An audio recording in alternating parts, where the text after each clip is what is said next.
أعوذ بالله من الشيطان الرجيم. بسم الله الرحمن الرحيم. الحمد لله رب العالمين. الصلاة والسلام على أشرف الأنبياء والمرسلين خير المبشرين والمنذرين شفيع المذنبين النبي المؤيد ورسول المسدد أبي القاسم محمد. اللهم صل على محمد وآل محمد. الصلاة والسلام على وليه ووصيه ووزيره وأمينه وأخيه وأشرف الإترته وذريته ونصرته وعلي ابن أبي طالب غالبا على كل غالب مطلوب كل طالب قاتل مرحب أنت والد شبير شبا قال في شانه ضربت علي يوم الخندق أفضل من عبادته الثقلين. اللهم صل على محمد وآل محمد. ثم الصلاة والسلام على آله الطيبين الطاهرين المعصومين المظلومين من يومنا هذا إلى يوم الدين. آمين يا رب العالمين. اللهم صل على محمد وآل محمد. بسم الله الرحمن الرحيم. الله الذي أنزل الكتاب بالحق والميزان وما يدرك الساعة لعل الساعة. وہ اللہ جس نے نازل کیا کتاب کو حق کے ساتھ، اور میزان تو دیکھے گا ان قریب اس ساتھ کو کہ جو قریب تر ہے، یعنی قیامت کا دن. واللہ یقضی بالحق، اور اللہ نے حق کا فیصلہ کر دیا. پھر سورہ انبیاء میں ارشاد فرما رہا ہے بل نقذف بالحق علی الباطل فیدمغہ فاذا هو زاہق، اور ہم حق کو باطل پر دے مارتے ہیں تاکہ اسے ہلاک کر دیں، اور اسی طرح باطل نابود ہو جاتا ہے.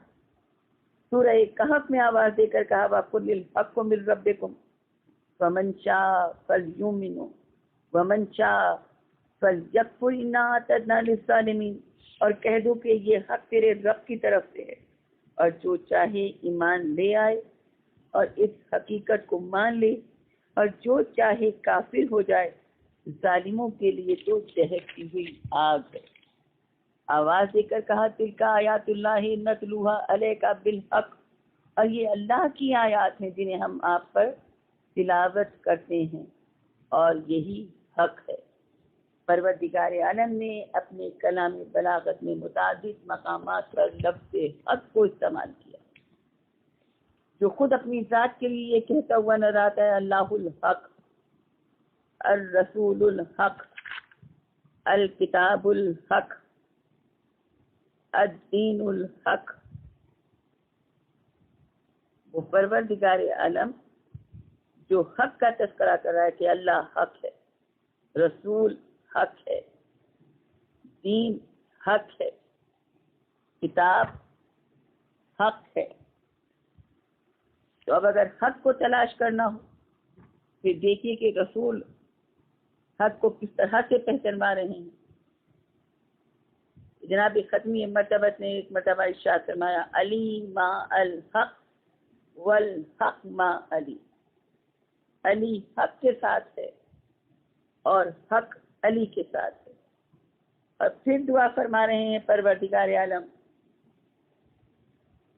پھیر دے حق کو ادھر ادھر جدھر جدھر علی جائے. یہ نہیں کہا کہ علی کے رخ کو پھیر دے، نہیں بارے رہا پھیر دے حق کو ادھر ادھر جدھر جدھر علی جائے. تو معلوم ہوا اب جہاں علی ہوگا وہاں حق ہوگا، اور جہاں علی نہیں ہوگا وہ باطل ہوگا. فیصلہ ختمی مرتبت دے چکے ہیں.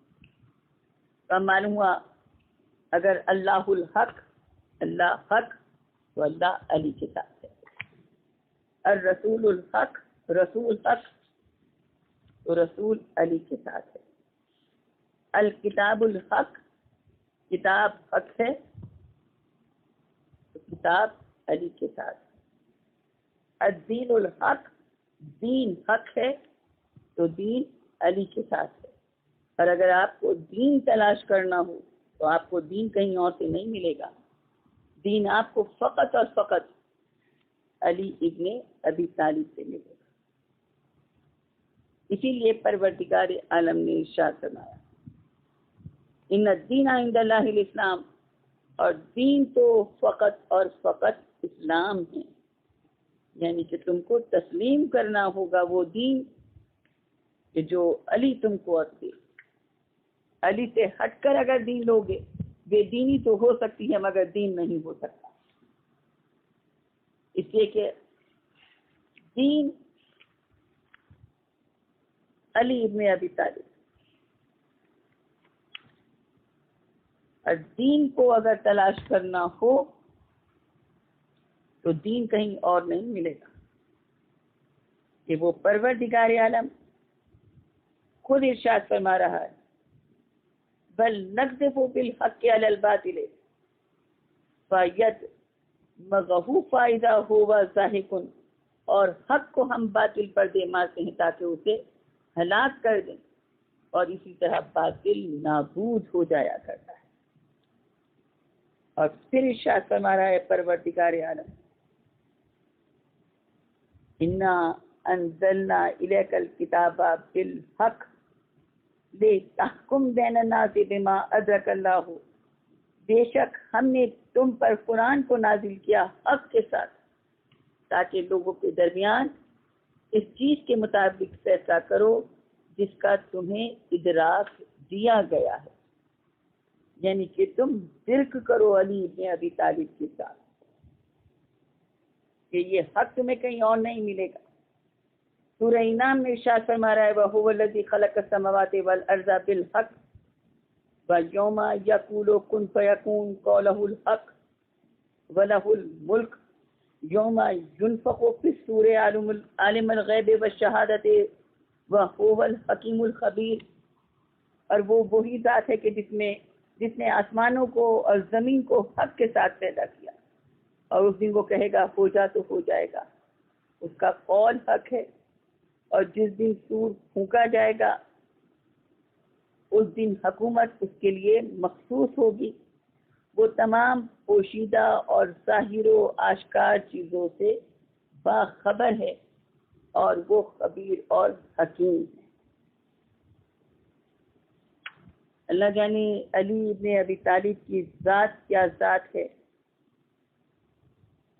کہ جس کے لیے جناب سرور کائنات ارشاد فرما رہے ہیں یا علی حبوں کا ایمان، یا علی تیری محبت ایمان ہے، یا علی حبوں کا دین، یا علی تیری محبت دین ہے۔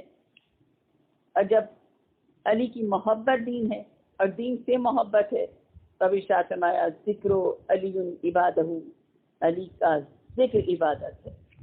اور پھر ارشاد فرمایا زینوا مجالسکم بذکر علی عبادہ، اور اپنی مجالس کو زینت دو ذکر علی ابن ابی طالب سے، کہ یہی حق ہے کہ سورہ انفال میں پروردگار عالم ارشاد فرما رہا ہے یرید اللہ ان یحق اللہ الحق بکلماتہ، اللہ حق کو ثابت کرنے کے لیے کلمات کو بھیجتا ہے۔ اگر کلمات سمجھ میں آ جائیں تو پھر قرآن سمجھ میں آ جائے گا، قرآن سمجھ میں آ نہیں سکتا قرآن شامل سے جب تک کہ ناطق قرآن سے نہ سمجھا جائے۔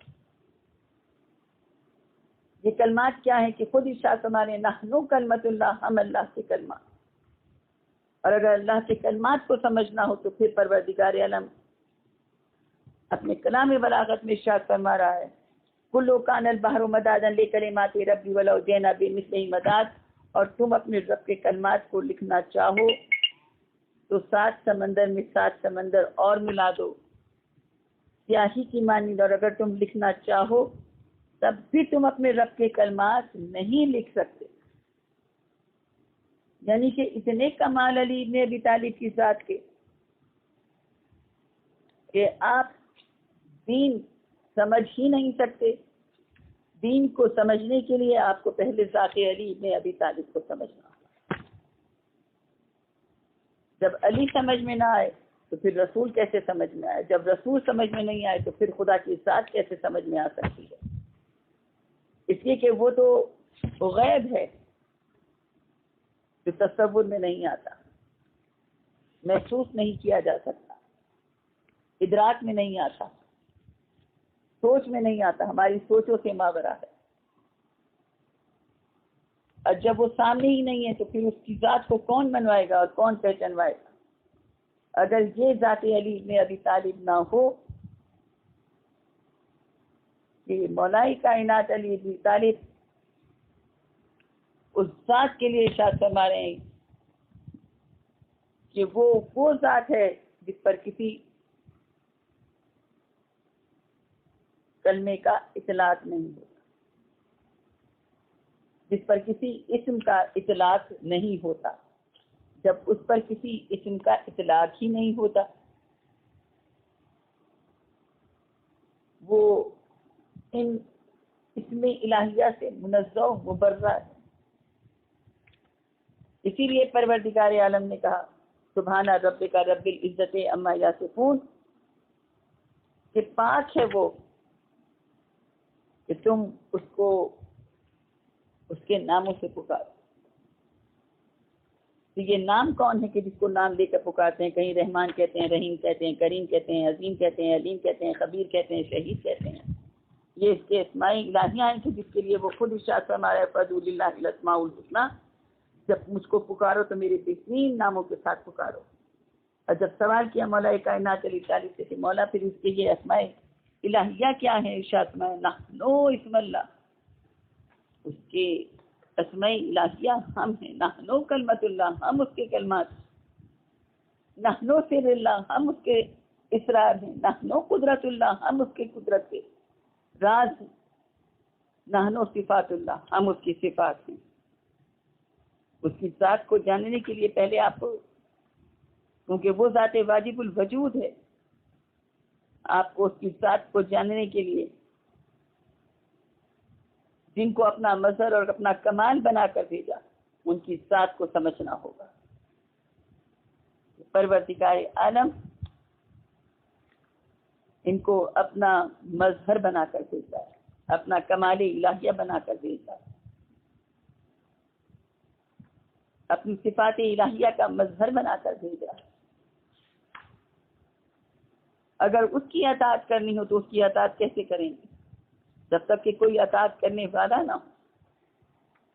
اور مولا کائنات اطاعت کی اس منزل پر ہیں کہ جہاں خود اس کی بارگاہ میں سر جھکاتے ہوئے یہ کہتے ہوئے نظر آتے ہیں الہی کفا بی اذن ان نکون لک عبدا و کفا بی فخرا ان تکون لک ربا، اے پروردگار عالم میری عزت کے لیے یہی کافی ہے کہ میں تیرا بندہ ہوں، اور میرے فخر کے لیے یہی کافی ہے کہ تو میرا رب ہے۔ اے باری الہ، میں نے جیسا چاہا تھا مجھ کو ویسا رب مل گیا، جیسا تو چاہتا ہے تو مجھے ویسا اپنا عبد بنا دے۔ اللہ جانے ابدیت کی کس کمال کی منزل پر ہے علی ابن ابی طالب کہ وہ وحدہ لا شریک کمال کی منزل پر ہے، اور یہ ابدیت کی کمال کی منزل پر، یہ عبد لا شریک اس کمال کی منزل پر ہے کہ جب سر نیاز اس کی بارگاہ میں جھکتا ہوا نظر آئے تو پھر یہ کہتے ہوئے نظر آتے ہیں بار الہ، علی کا سر نیاز تیری بارگاہ میں اس لیے خم نہیں ہوا کہ مجھے جنت کا لالچ یا دوزخ کا خوف دامنگیر ہے، نہیں بار الہ، علی کا سر نیاز تو اس لیے خم ہوتا ہے کہ تو ہے ہی لائی کے عبادت، جو اس کو لائی کے عبادت جان کر عبادت کرے استاد کو علی ابن ابی طالب ہے۔ اسی لیے علی کے ذکر کو اس نے عبادت بنا دیا، علی کی اطاعت کو اس نے اپنی اطاعت بنا دیا، اپنی ولایت کو علی کی ولایت بنا دیا کہ آواز دے کر کہہ رہا ہے انما ولیکم اللہ ورسولہ والمؤمنون، اللہ ولی ہے، رسول ولی ہے، علی ولی ہے۔ اور جہاں ولایت آ جائے تو وہاں اختیار سمجھ میں آتا ہے۔ اگر اختیاری قدرت سمجھنا ہو تو پھر آپ کو اس کا مظہر کہیں اور نظر نہیں آئے گا۔ ہم علی کے کمال اس لیے بیان کرتے ہیں، علی کی صفات اس لیے بیان کرتے ہیں تاکہ دنیا یہ جان لے کہ جس کا وزیر ایسا ہو اس کا نبی کیسا ہوگا، اور جس کا نبی ایسا ہو اس کا خدا کیسا ہوگا۔ اس ذات واجب الوجود کی اطاعت کوئی کر ہی نہیں سکتا، اس ذات کو کوئی جان ہی نہیں سکتا، لیکن مولا کائنات علی بن ابی طالب اس ذات کے لیے ارشاد فرما رہے ہیں کہ دعائے کمین میں ارشاد فرما رہے ہیں یا سری الرضا اغفر لمن دعا، اے جلد راضی ہو جانے والے، اے دعاؤں کو قبول کر لینے والے، کتنا جانتے ہیں علی اس ذات کو، ارشاد فرما رہے ہیں اے جلد راضی ہو جانے والے، اے دعاؤں کو قبول کر لینے والے،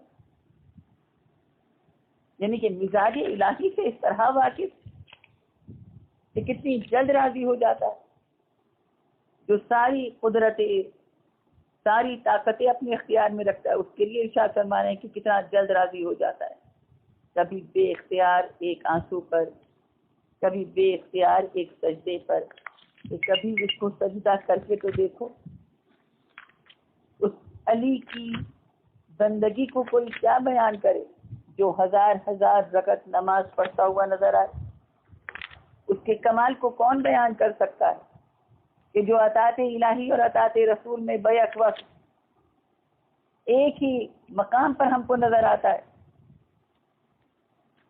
کہ جب بستر رسول پر سوئے تو نفس رسول بن کر سوئے، اور جب بستر رسول سے جاگے تو نفس اللہ بن جائے۔ اس کمال کی منزل پر ہے علی بن ابی طالب کہ پروردگار عالم کو علی کا یہ سونا، یہ ادا ہی اتنی پسند آ گئی کہ جب رسول اپنے بستر پر علی کو سلا رہے ہیں اور یہ کہہ کر سلا رہے ہیں کہ اے علی آج تم بن کر نہیں، ہم بن کر سونا، اور بستر رسول پر جو مقام رسول پر رسول بن کر سو جائے، جب سوئے تو رسول بن کر سوئے، سونا اتنا پسند آ گیا وہ علی کہ جو ہر شب میں ہزار ہزار رکعت نماز پڑھنے والا ہو، وہ علی ابن ابی طالب جب سویا تو پروردگار عالم اپنے ملائکہ سے فخر و مباحثت کرتا ہوا نظر آ رہا، اور علی کے نفس کو پروردگار عالم خرید رہا ہے اپنی رضاؤں کے بدلے، کہ جو سویا اپنے نفس کو بیچا، جاگا تو مرضات اللہ بن گیا، اب اللہ کی مرضی علی کی مرضی۔ اس علی کی اطاعت کو دیکھیے کہ اطاعت اللہ اور اطاعت رسول میں کس مقام پر پہنچ جاتے ہیں۔ اس علی کے کمال کو کون بیان کرے کہ جس کی ولایت کو پروردگار عالم واجب قرار دے رہا ہے، اور ایسا واجب قرار دے رہا ہے کہ رسول کے لیے حکم ہو رہا ہے، ہم کے میدان میں حاجیوں کو روک کر رسول علی کی ولایت کا اعلان کر رہے ہیں۔ پالانی شوتر کا منبر بنا، اور جب پالانی شوتر کا منبر بنا، رسول اکیلے منبر پر سوار نہیں ہو رہے، بلکہ علی کو ہاتھوں پر بلند کیا، اور اتنا بلند کیا کہ علی کو اس طرح اپنے سامنے بلند کیا، رسالت چھپ گئی اور امامت سامنے آ گئی۔ یعنی بتلانا یہی چاہ رہے ہیں کہ جب میں نظر نہ ہوں تو پھر علی سے ہدایت لینا کہ یہی تم کو دین کے راستے پر، یہی صراط مستقیم ہے، یہی تم کو نجات دینے والا ہے۔ اور جب علی کو اتنا بلند کیا، ہاتھوں پر بلند کر کے علی کی ولایت کا اعلان کر رہے ہیں، من کنت مولا ہو فہذا علی مولا، یعنی کہ علی کو مولا بنا رہے ہیں کہ جس کا میں مولا اس کا یہ علی مولا۔ جہاں جہاں تک رسول کی مولائیت، وہاں وہاں علی کی مولائیت۔ اب اختیار ید اللہ سمجھ میں آیا، اختیار علی سمجھ میں آ رہا ہے۔ پروردگار عالم نے اپنے رسول کو گواہ بنایا۔ کیسا گواہ بنایا؟ کہ اپنے رسول کو تمام عالمین پر گواہ بنایا، تمام انبیاء پر گواہ بنایا، اور آواز دے کر کہا فَكَيْفَ إِذْ جِئْنَا مِنْ كُلِّ أُمَّةٍ وَشَهِيدًا وَجِئْنَا بِكَ عَلَىٰ هَٰؤُلَاءِ شَهِيدًا۔ اے حبیب، وہ کیسا وقت ہوگا جب ہم تم کو ان تمام انبیاء پر، تمام امتوں پر گواہ بنا کر لائیں گے۔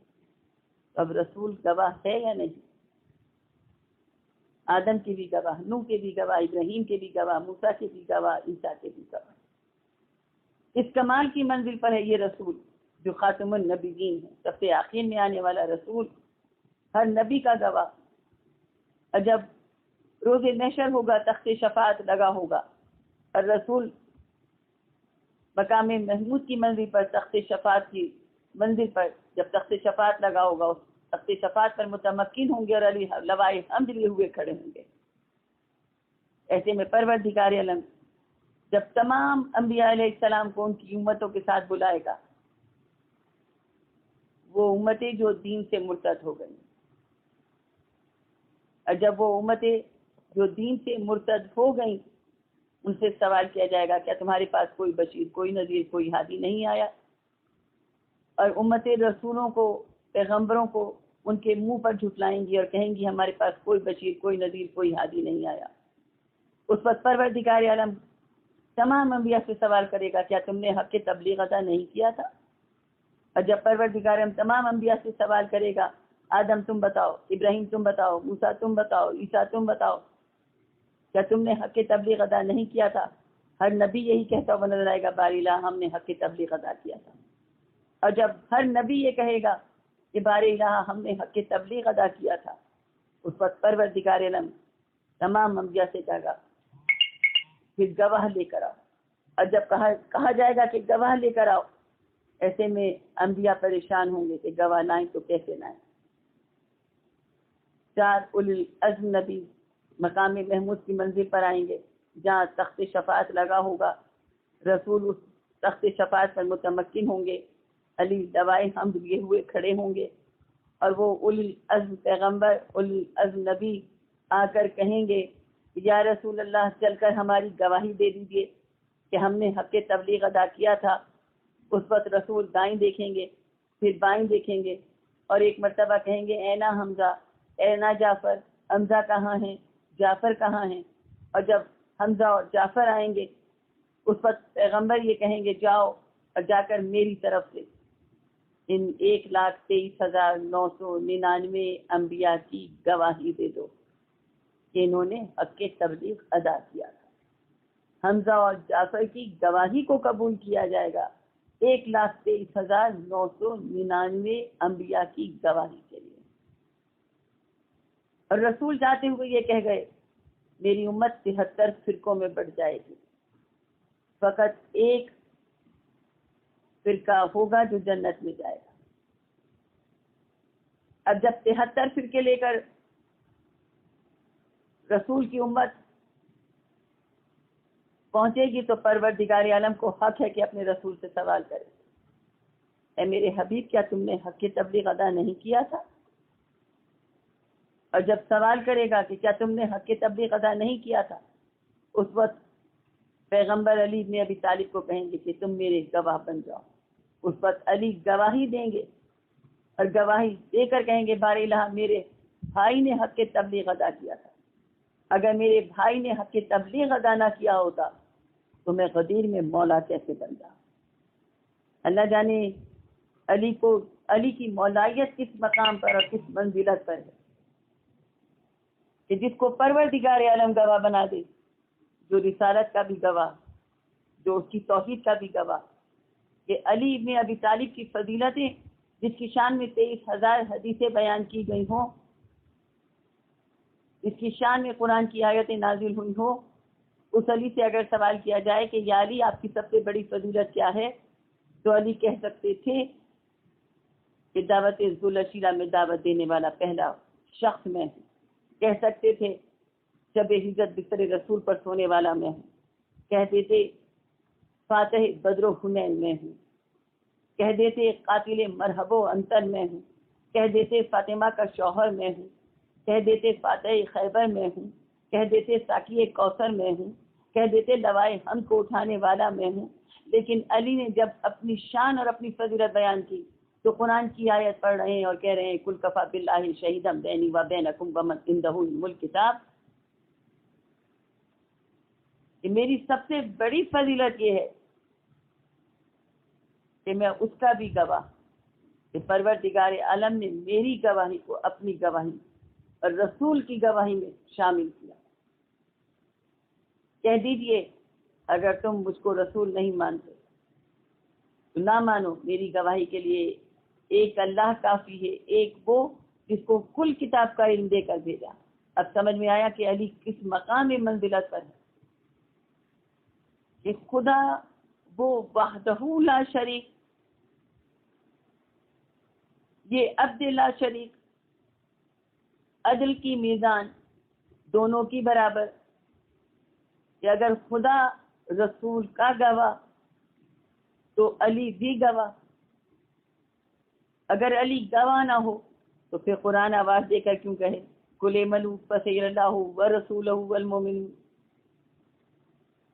تم عمل کرتے جاؤ، اللہ دیکھ رہا ہے، رسول دیکھ رہے ہیں، مومن دیکھ رہے ہیں۔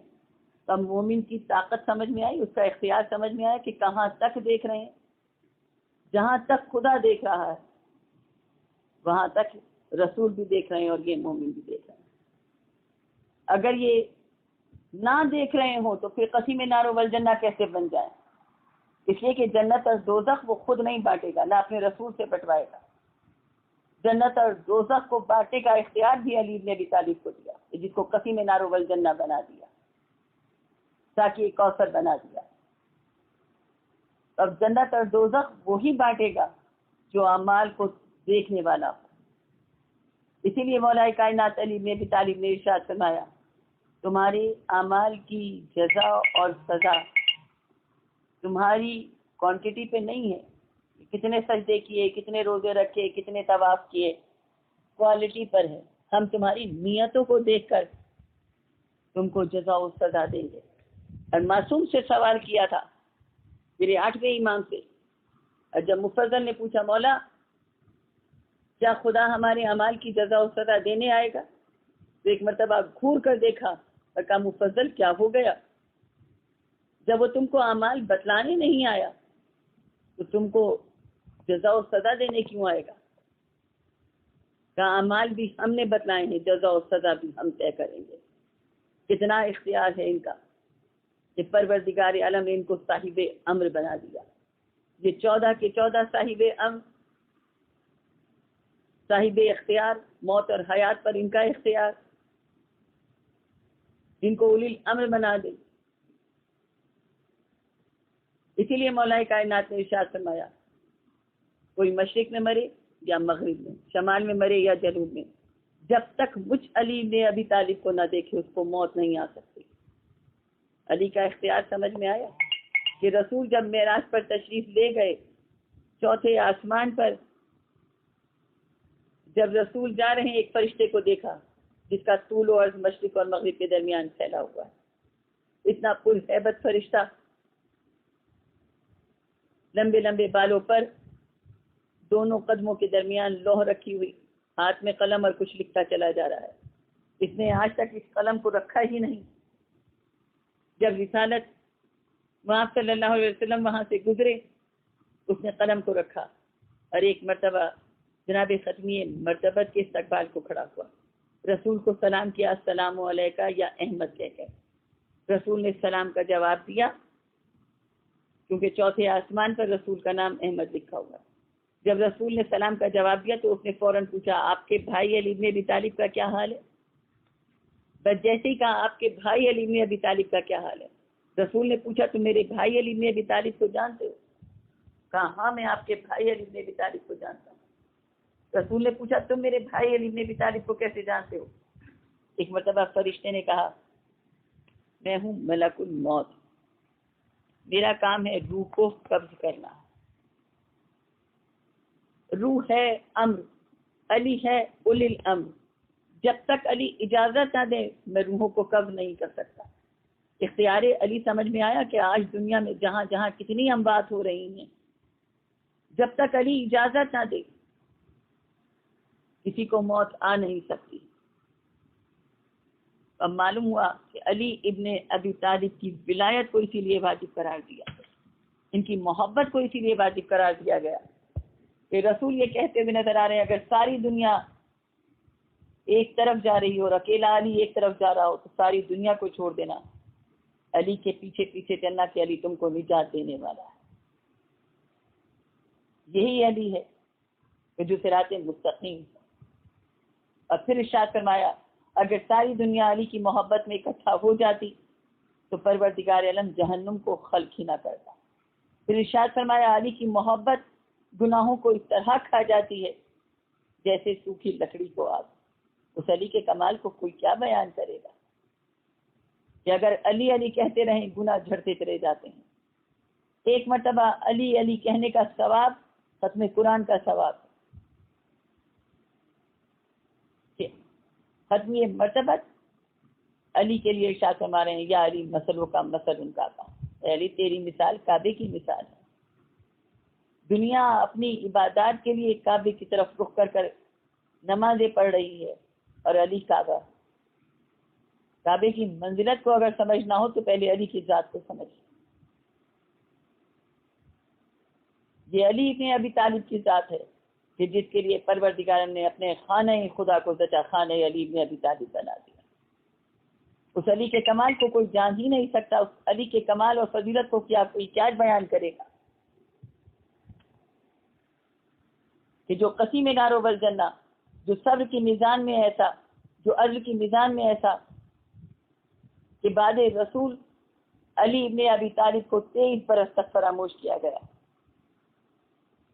بعد رسول علی ابن ابی طالب کو ہر منبر سے سب و شتم کیا جاتا رہا. یہ جو کمال، یہ فضائل علی کے آج دنیا کے سامنے ہیں. اپنوں نے چھپائے موت کے ڈر سے، غیروں نے چھپائے دشمنی کی بنیاد پر، لیکن پھر بھی علی کے اتنے کمال اور اتنے فضائل ہیں کہ جو کلمت اللہ ہے، کہ قرآن خود کہہ رہا ہے کلو کان البحر مدادا لکلمات ربی ولو جئنا بمثلہ مداد.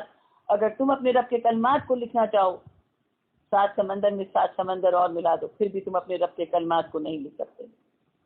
زندگیاں تمام ہو جائیں پھر بھی علی کے کمال کو کوئی بیان نہیں کر سکتا، علی کے فضائل کو کوئی بیان نہیں کر سکتا. علی کو وہ مرتبہ پروردگار عالم نے عطا کیا کہ جس کے لیے زچا خانہ اللہ کا گھر بن جائے اور شہادت پائے تو پھر اللہ ہی کا گھر نظر آئے. وہ علی ابن ابی طالب بعد رسول 23 برس تک فراموشی کی زندگی گزار رہے ہیں. اور جب مسلمانوں نے علی کے ہاتھ پر بیعت کرنا چاہی تو علی نے ایک مرتبہ کہا میں یہاں بیعت نہیں لوں گا. مدینے کی گلیوں سے گزرے کہ ہزاروں مسلمانوں کا مجمع آگے بڑھا. کہا یا علی ہاتھ آگے بڑھائیے کہ ہم بیعت کریں گے. علی نے کہا یہاں بیعت نہیں لوں گا. پھر کہا چلو مسجد نبوی میں چلو. اب علی آگے آگے، ہزاروں مسلمانوں کا مجمع پیچھے پیچھے. ایک مرتبہ علی منبر رسول کے قریب آئے. پہلے زینے پر قدم رکھا، دوسرے زینے پر قدم رکھا، تیسرے زینے پر قدم رکھا. اس مقام پر جا کر بیٹھے کہ جہاں جناب ختمی مرتبہ بیٹھا کرتے تھے. ہزاروں کا مجمع مسجد نبوی میں بھرا.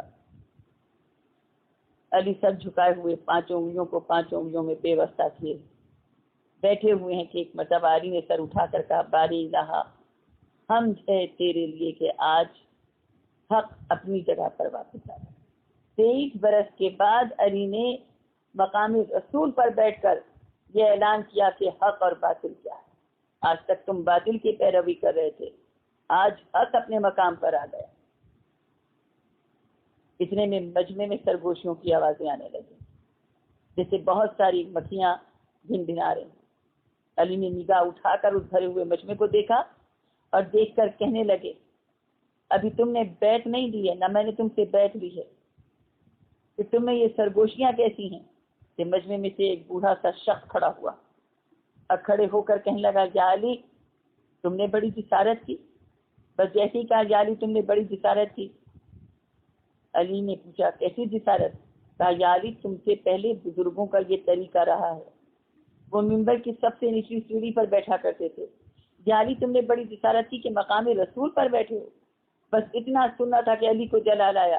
لکڑی کے تختوں پر ہاتھ مار کر کہا ان لکڑی کے تختوں کی کیا حیثیت ہے، میں نے دوش رسالت پر قدم رکھے. وہ علی ابن ابی طالب کے جس نے ایک بڑا طویل خطبہ دیا اور جب خطبہ دے چکے تو ایک مرتبہ ارشاد فرمایا آج سے پہلے جب بیت المال میں مال آتا تھا اپنے عزیز و اقارب کے گھروں میں بیت المال کا مال جایا جاتا تھا. کہا علی کی حیات میں ایسا نہیں ہوگا، علی کے دور حکومت میں ایسا نہیں ہوگا کہ حقدار محروم رہ جائے اور عزیز و اقارب کے گھروں میں بیت المال کا مال جائے. ایک مرتبہ قمبر کی طرف مڑے، پوچھا قمبر کیا بیت المال میں مال ہے؟ قمبر نے کہا جی مولا بیت المال میں مال ہے. کہا جاؤ جتنے غریب اور مساکین ہیں ان سب سے کہو کہ آ کر بیت المال سے مال لے جائیں، علی حق دے رہے ہیں. غریب اور مساکین آئے، علی ابن ابی طالب نے بیت المال سے مال غریب و مساکین میں تقسیم کیا. اور جب بیت المال خالی ہو گیا علی ابن ابی طالب بیت المال کو صاف کر رہے ہیں. اور جیسے ہی بیت المال کی زمین پر جھاڑو لگانے لگے قمبر دوڑ کر آگے بڑھ. کہا یا علی میں جھاڑو لگاؤں؟ کہا بیٹھ جاؤ اپنی جگہ پر. قمبر پھر بیٹھ گئے. قمبر دیکھ رہے ہیں کہ علی وضو کر رہے ہیں. اس کے بعد مصلی بچھایا اور جب بیت المال کی زمین پر مصلی بچھا کر نماز پڑھنے کے لیے کھڑے ہوئے قمبر نے ہاتھ جوڑ دیے. کہا یا علی آج کوئی نیا سبق دے رہے ہیں؟ یا علی اگر نماز ہی پڑھنا تھی مسجد قریب ہے، یا بیت المال کی زمین پر مصلی کس لیے بچھایا؟ ایک مرتبہ علی بن ابی طالب نے کہا قمبر سنو، جو شخص جس مقام پر مصلی بچھا کر نماز ادا کرتا ہے وہ زمین روز محشر اس کی گواہی دیتی ہے کہ اس شخص نے مصلی بچھا کر اس کی عبادت کی تھی. علی سے بڑا عابد کون ہوگا؟ یہ بیت المال کی زمین علی کے حق میں گواہی دے گی کہ علی حق دینے والوں میں سے حق لینے والوں میں سے نہیں ہے. وہ علی کے جس نے کوفے کو اپنا دارالحکومت بنایا، دارالخلافہ بنایا، مدینہ چھوڑ کر علی کوفے میں سکونت پذیر ہو رہے. بیٹیاں مدینے میں بابا کا انتظار کر رہی ہیں. جب بیٹیاں بے چین ہوئی اور علی نے اپنی بیٹیوں کو بلانے کے لیے اپنے بیٹوں سے کہا جاؤ میری بیٹیوں کو لے کر آؤ. ابو الفضل عباس تم جاؤ، حسنین تم جاؤ. اور جب 18 بھائیوں کی بہنیں مدینے سے چلی تو کس شان سے چلی ہوں گی. اور علی یہ کہہ رہے ہیں کہ دیکھو میری بیٹیوں کو بڑی عزت و احترام کے ساتھ لے کر آنا، دن میں آرام کرنا، رات میں سفر کرنا. کسی نے پوچھا تھا یہ دن میں آرام اور رات میں سفر کا کیوں کہا؟ کہا علی نہیں چاہتے تھے کہ دن کے اجالے میں ان کی بیٹیوں کی سواری پر بھی کسی کی نگاہ پڑے. میں ہاتھ جوڑ کر پوچھوں مولا جو بیٹیوں کی سواری پر بھی کسی نامحرم کی نگاہ نہ پڑنا دے، اللہ جانے اس علی کی بیٹیاں کوفہ اور شام کے بازار میں کیسے گئی. علی نے کہا جب میری بیٹیاں صدر دروازے کوفے تک پہنچ جائیں مجھے اطلاع دینا، میں خود اپنی بیٹیوں کو لینے کے لیے آؤں گا. اور جب بیٹیاں پہنچی رات کی تاریکی علی ابن ابی طالب خود اپنی بیٹیوں کو لینے پہنچے. حسین سے کہا بس اب مہار میں خود پکڑوں گا. اب بیٹیوں کو کوفے داخل ہونے لگے. گلی کوچے سنسان ہے، رات کا سناٹا ہے، تاریکی چھائی ہوئی ہے، بازار سنسان ہے. اور اس سناٹے میں رات کی تاریکی میں علی ابن ابی طالب اپنی بیٹیوں کو لے کر جا رہے ہیں. علی کی نگاہ دارالامارہ پر پڑی. بس جیسے ہی دارالامارہ پر پڑی ایک مرتبہ زینب کی محمل کے قریب آ کر کہا بیٹی زینب ذرا محمل سے پردہ اٹھا کر اس دارالامارہ کو تو دیکھ، ان بازاروں کو گلیوں کو تو دیکھ. شرم و حیا کی ملکہ کانپنے لگی. کہا بابا ان بازاروں سے، اس دارالامارہ کے دربار سے میرا کیا تعلق. سر جھکا کر کہنے لگے بیٹی کبھی ایسا زمانہ بھی آئے جب تیرے بھائی نہ رہیں، تیرا بابا نہ رہے، تجھے ان بازاروں میں آنا پڑے، سر ننگے تجھے ان کوفہ و شام کے بازار میں آنا پڑے. آج زینب شہزادی بن کر آ رہی. علی ابن ابی طالب اپنی بیٹیوں کو اتنا چاہنے والا باپ سن 40 ہجری کا زمانہ آ گیا. جب 40 ہجری کا رمضان آیا، اسبق بن نباتہ کہتے ہیں کہ ابراہیم بن مالک، حذیفہ یمانی، ہم سب مولائے کائنات کے پاس بیٹھے تھے کہ ہم نے دیکھا علی اپنے بڑے بیٹے حسن کو وصیت لکھوا رہے ہیں.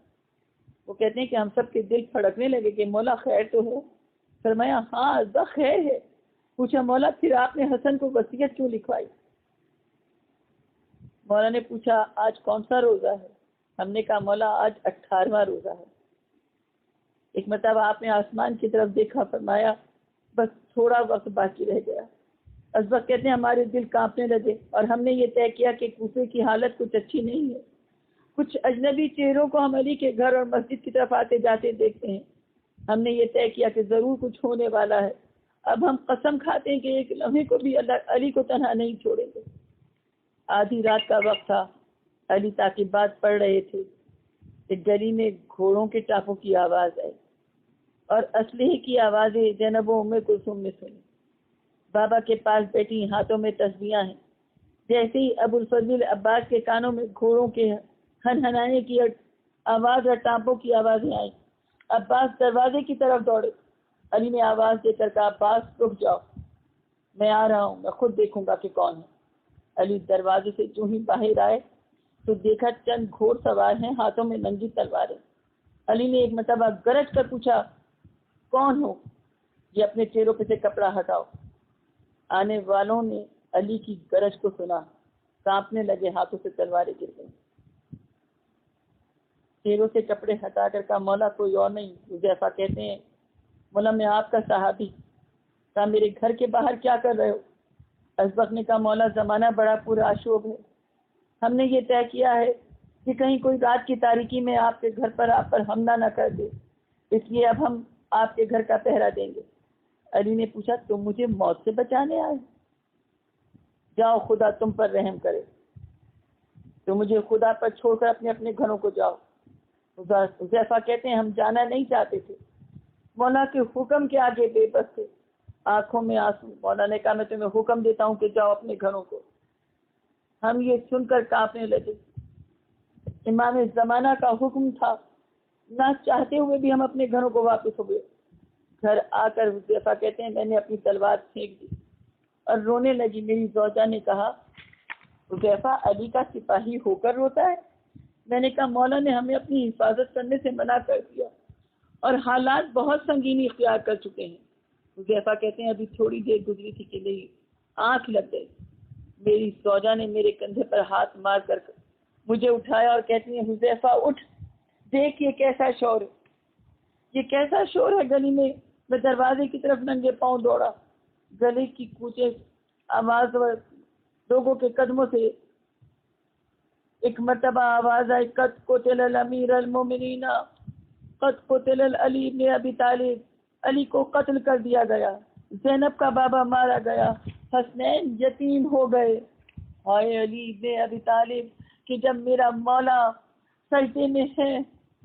ابن ملجم نے امام کے سر پر تلوار سے وہ کاری ضرب لگائی کہ خون کا فوارہ ابل پڑا. امام کے چہرے پر خون گرنے لگا.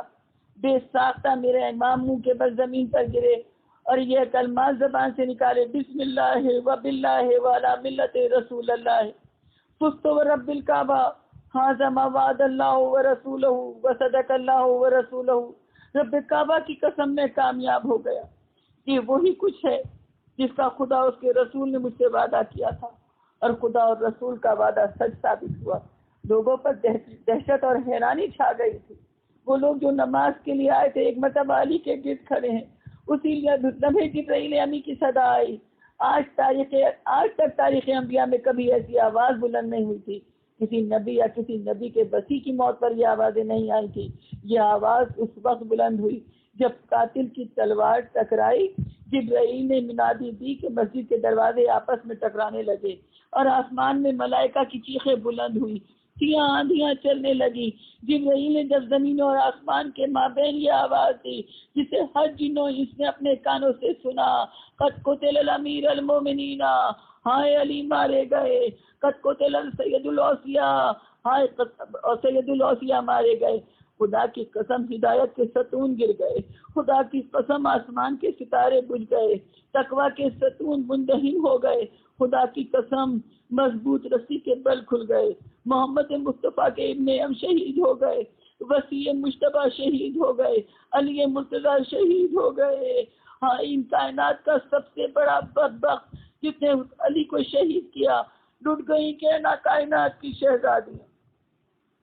بیٹیوں نے جبرائیل کی آواز کو سنا، زینب و ام کلثوم اپنے چہرے اور رخساروں کو پیٹنے لگی، حوروں کے گریبان چاک ہوئے، بیٹوں کے بیٹے وابتا ہو والیا و محمدہ و سیدہ۔ حسنین دوڑتے ہوئے مسجد میں داخل ہوئے، اس وقت لوگ نوحہ کر رہے تھے اور کہہ رہے تھے وا امامہ و امیر المومنین قتل واللہ امامہ عابد مجاہد لم یسجد۔ ایک مرتبہ امام کے لیے کہا ہائے ہائے امیر المومنین، خدا کی قسم عابد و مجاہد امام مارا گیا، وہ مارا گیا جس نے کبھی بتوں کو سجدہ نہیں کیا، وہ مارا گیا جو پوری دنیا میں رسول خدا کا سب سے زیادہ مشابہ تھا۔ حسین نے بابا کا سر اٹھایا، اپنے زانو پر رکھا، رو رو کر کہتے تھے وابتا ہو وائلیا ہوں لیت الموت، ہائے بابا جان، یہ ہم پر موت آ گئی، کاش کہ ہم یہ دن نہ دیکھتے۔ مولا کائنات نے حسن سے فرمایا بیٹا تم نمازیوں کو نماز پڑھاؤ، ہم اپنے مقام پر بیٹھے بیٹھے پڑھتے ہیں۔ حسن نے نماز پڑھائی، گھر سے ایک بی بی دوڑتی ہوئی آئی اور کہا شہزادیاں جا بلب ہے کہ بابا کو جلدی گھر لاؤ۔ علی نے جو یہ سنا بیٹوں سے کہا اے بیٹو مجھے گھر لے چلو، ایسا نہ ہو زہرا کی بیٹیاں میرے فراق میں مر نہ جائیں۔ جب لے کر چلے، جیسے جیسے علی کا گھر قریب آ رہا تھا، حسن سے کہا بیٹا ان سب کو جو ہمارے ساتھ آئے ہیں ان کو یہیں سے رخصت کر دو، ہمارے شیعہ ہیں، ہمارے محب ہیں، مگر میں نہیں چاہتا بے تاب ہو کر میری بیٹیوں کی رونے کی آواز ان کے کانوں تک پہنچ جائے، میں کہوں مولا آج آپ کے چاہنے والے، آپ کے شیعہ، آپ کے ہمراہ اور آپ کو گوارا نہیں کہ زینب و ام کلثوم کی صدائے گریہ ان کے کانوں تک پہنچے۔ ایک روز یہی شہزادیاں کوفہ و شام کے بازار میں سربرہنہ پھرائی جائیں گی اور ندا دینے والا ندا دے کر کہہ رہا ہوگا تماشا دیکھو علی و فاطمہ کی بیٹیوں کا، ہائے علی۔ ارے جب مولا کائنات کو گھر لایا گیا، بیٹیوں نے بابا کی یہ حالت دیکھی، اپنے سینوں و سر کو پیٹا، جراح کو بلایا گیا۔ اب جراح نے آتے ہی ایک مرتبہ معائنہ کیا، اپنا امامہ پھینک دیا اور کہا یا علی جو وصیتیں کرنا ہو کر لیجئے۔ ارے زید جسم میں اتنی تیزی کے ساتھ سرایت کرنے لگا، میرے مولا کو غش پر غش آ رہے ہیں، کبھی غش آتا ہے کبھی غش سے افاقہ ہوتا ہے۔ ایک مرتبہ حسن مشتبہ کو قریب بلایا، ایک مرتبہ کہنے لگے بیٹا حسن تم مجھے غسل و کفن پہنانا، تم مجھے اپنے نانا کے بچے ہوئے کافور سے حنوط کرنا، وہ جنت کا کافور ہے جسے جبرائیل امین لے کر آئے تھے، پھر مجھے تابوت میں لٹا دینا، تابوت کا اگلا حصہ نہ پکڑنا، اس کا پچھلا حصہ پکڑنا، آگے سے جبرائیل و میکائیل اٹھائیں گے اور تابوت جہاں پہنچ کر رک جائے وہیں رک جانا، میری نماز جنازہ پڑھانا اور بیٹا 7 تکبیرات کہنا، اور یہ بھی جان لو کہ 7 تکبیر نماز جنازہ میں میرے علاوہ کسی اور کے لیے جائز نہیں، البتہ ایک شخص پر 7 تکبیریں پڑھی جائیں گی اور وہ آخری زمانے میں خروج کرے گا، اس کا نام قائم المہدی ہوگا، وہ تیرے بھائی حسین کی نسل سے ہوگا۔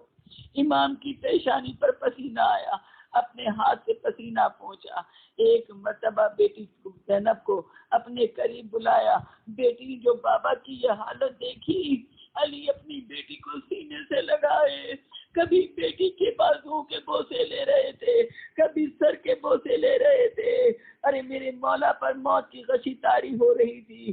ایک مرتبہ اپنی بیٹی کو سینے سے لگا کر فرمایا اے میری بیٹی صبر کر، ابھی تجھے بڑے مرحلے طے کرنے ہیں، تو صابرہ ماں کی بیٹی ہے، اے بیٹی زینب تیرے لیے بڑے امتحان ہیں، بڑے دشوار امتحان ہیں۔ اے بیٹی ابھی تو تو نے حسن کے جگر کے ٹکڑے لگن میں دیکھنے ہیں، بھائی کے جنازے پر 3 برستے دیکھنے ہیں۔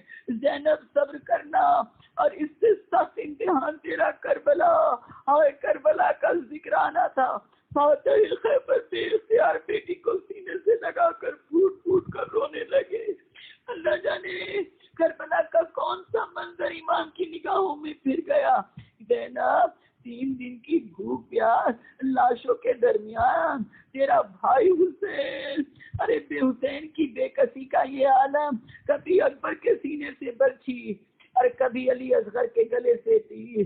اے زینب تو دیکھے گی اونو محمد کے لاشیں، قاسم کی لاش کے ٹکڑے، عباس کے کٹے ہوئے بازو۔ اے زینب بھائی کا سرنوں کے نیزہ پر ہوگا، جب خیمے جل جائیں گے، چادریں چھن جائیں گی، ہائے ہاتھ سے گردن بن جائیں گے، عابد کو توپ و گریبان میں جکڑ دیا جائے گا، سکینہ کو تماچے کھاتے ہوئے دیکھے گی، کوفہ و شام کا بازار ہوگا، ہزاروں کا ازدحام ہوگا، شام میں جدید کا دربار۔ زینب گھبرانا نہیں، باپ بیٹی کو وصیت کر رہا ہے۔ زینب جب یزید کے دربار میں جانا ہو اپنے بابا کو آواز دینا، اے بیٹی زینب تیرا بابا آ جائے گا۔ یہ کہتے کہتے میرے مولا کو غش آ گیا، جو غش سے افاقہ ہوا۔ ہائے میرا مولا مسلسل ذکر خدا کرتا رہا، کلمہ شہادتین پڑھتے رہے۔ ایک مرتبہ بچوں پر نگاہ ڈالی، حسنین بابا کے سینے پر سر رکھے رو رہے ہیں۔ جب بیٹوں کو اتنی بے قراری سے روتے دیکھا، کبھی حسن کو چوما، کبھی حسین کے گلے کو چوما، اور ایک مرتبہ رو کر کہنے لگے حسن تم ہمیں غسل و کفن دو گے، تم ہمارا جنازہ اٹھاؤ گے۔ رو کر کہنے لگے حسن تمہارے جنازے پر تیر برسائے جائیں گے۔ حسین کو گلے لگا کر کہا اے بیٹا تیرا سرنوں کے نیزہ پر ہوگا، تم میرا جنازہ اٹھاؤ گے، مگر تیرا جنازہ کوئی نہ اٹھائے گا، تو کربلا میں بھوکا پیاسا بے گورو کفن تیرا لاشا پڑا ہوگا۔ یہ کہتے کہتے میرے مولا کو غش آ گیا۔ ایک مرتبہ جب غش سے افاقہ ہوا، تمام بچوں کو اکٹھا کیا، تمام بیٹوں کے ہاتھ حسن کے ہاتھ میں دیے، سوا عباس کے، تمام بچوں کو ارے حسن کے ہاتھ میں دے کر کہنے لگے اب یہ تمہارا امام ہے، اس کی اطاعت تم پر واجب ہے۔ جیسے یہ کہا کسی بیوی کے رونے کی آواز آئی، علی نے جو آنکھیں کھول کر دیکھا دیوار سے ٹیک لگائے ام البنین رو رہی۔ مولا نے کہا ام البنین ابھی تو ہم زندہ ہیں، ام البنین ابھی رونے کا کیا سبب؟ کہا مولا کیا میرا عباس اس قابل نہیں کہ میرے عباس کا ہاتھ حسن کے ہاتھ میں دیا جائے؟ کہا میرے بیٹے حسین کو بلاؤ۔ حسین کو بلایا، عباس کا ہاتھ حسین کے ہاتھ میں دیا، عباس کے شانوں کو چوما، ایک مرتبہ سر کو بوسہ دیا، اور بوسہ دے کر کہنے لگے عباس ہم نے تم کو حسین کے لیے مانگا تھا، عباس کربلا میں میرے حسین کی نصرت کرنا۔ عباس کربلا میں حسین کے بچے پیاسے رہ جائیں گے، عباس میری زینب کی چادر۔ یہ کہتے کہتے میرے مولا کو غش آیا، ہائے بیویاں رو رہی تھی، ایک کو رام دبا تھا، اور میرا مولا کبھی پاؤں پھیلاتے ہیں، کبھی پاؤں سمیٹ دیتے ہیں۔ ایک مرتبہ جو غش افاقہ ہوا، بچوں پر حسرت سے نگاہ ڈالی، پھر کچھ یاد آیا، کہا لاؤ میرے علی کو لے کر آؤ۔ ارے چھوٹا سا زین العابدین، چھوٹا سا سید سجاد علی کے سینے پر لٹایا گیا۔ جیسے ہی علی کے سینے پر زین العابدین کو لٹایا، اللہ جانے میرے مولا کی نگاہوں میں کون کون سے منظر گھوم گئے۔ کبھی کلائیوں کو چوما، کبھی قدموں کو چوما، پیروں کے تلووں کو چومتے جاتے تھے، سینے کو چومتے جاتے تھے۔ ایک مرتبہ اپنے سینے پر بٹھایا اور علی کی نگاہوں میں دیکھ کر کہا یہ علی تجھ پر قربان، اے میرے علی تجھ پر علی قربان۔ کہ تو ان آنکھوں سے علی کی بیٹیوں کو سر ننگے کوفہ و شام کے بازار میں دیکھے۔ آئے میرا مولا، غش کھا کر گرا۔ آئے میرے مولا کی یہ حالت کہ بیٹیاں سینہ و سر پیٹنے لگی، گریبان چاکیں، خاندان عصمت کی بیویاں اپنے چہروں پر تماچے مار رہی تھی۔ ایک منزل یہ آئی کہ جب میرے مولا کو غش سے افاقہ ہوا، آخری نظر اپنے بچوں پر ڈالی، رو کر کہا میں تم سب کو خدا کے سپرد کرتا ہوں۔ 21 کی صبح، وہ قیامت کا دن کہ میرے مولا نے کہا خدا تمہارا حامی و ناصر۔ ایک مرتبہ کا زینب اب روزے عاشور تک کے لیے خدا حافظ قبلے کی طرف رخ کیا، آنکھیں بند کی، پاؤں سیدھے کیے، کلمہ شہادتین پڑھا۔ جبرائیل اور ملائکہ کے رونے کی صدائیں بلند ہوئی۔ اس وقت زینب و ام کلثوم کی چیخیں بلند ہوئی، بیٹیاں فریاد کر رہی تھی واہ بتاؤ، واہ لیا، واہ ماں ہو، واہ جدہ، ہائے بابا جان، ہائے نانا جان، ہائے ماں تیری بیٹیاں یتیم ہو گئی۔ سیدہ کے رونے کی آواز آنے لگی۔ اس میں بیٹیوں کو تسلی دے رہے ہیں، بہنوں کو تسلی دے رہے ہیں، ہائے جو خود یتیم ہو گئے۔ عباس بھائی کے گلے میں بائیں ڈال کر دھاڑے مار مار کر رو رہے تھے، ہائے بھیا ہم یتیم ہو گئے، ہمارا بابا دنیا سے چلا گیا۔ خاندان عصمت کی بیویوں نے اپنے گریبان چاک کیے، اپنے اپنے چہروں کو پیٹا۔ آپ کے گھر سے چیخو پکار کی آوازیں بلند ہوئی۔ اہل کوفہ کے مرد و زن گھر سے سینہ و سر پیٹتے ہوئے نکلے۔ طرف ماتم کا سما تھا، ہائے یتیموں کا سہارا، مومنوں کا مولا دنیا سے رخصت ہو گیا۔ ملائکہ کے پر پھڑانے کی آوازیں آنے لگی، جنات کے رونے کی صدائیں بلند ہوئی، ہر آنکھ اشک بار تھی، رونے کی صدائیں بلند ہو رہی تھی، بیٹیوں کو غش پہ غش آ رہے تھے۔ ہائے بابا یہ کیسی غربت ہے پردیس میں، ہائے یہ کوفہ سید دادیوں کو راس نہ آیا، سیدوں کی دونوں عیدیں یہ کوفہ کھا گیا۔ ایک عید میں علی کی بیٹیاں یتیم ہوئی، دوسری عید میں مسلم کے بچے یتیم ہو گئے، اجڑ گئے سادات، لٹ گئی سیدہ کی بیٹیاں۔ غسل و کفن کی تیاری ہوئی، جنازہ تیار ہوا، علی کی اولاد جنازہ لے کر جب گھر سے نکلنے لگی، بیٹیاں رو رو کر کہہ رہی تھی بابا یہ بتاتے جائیے اب یتیموں کا کون پرسان حال ہوگا۔ ہائے سیدہ کا گھر اجڑ گیا۔ جب جنازہ اٹھایا جانے لگا، جنازہ ایک مرتبہ خود بخود آگے سے اٹھا۔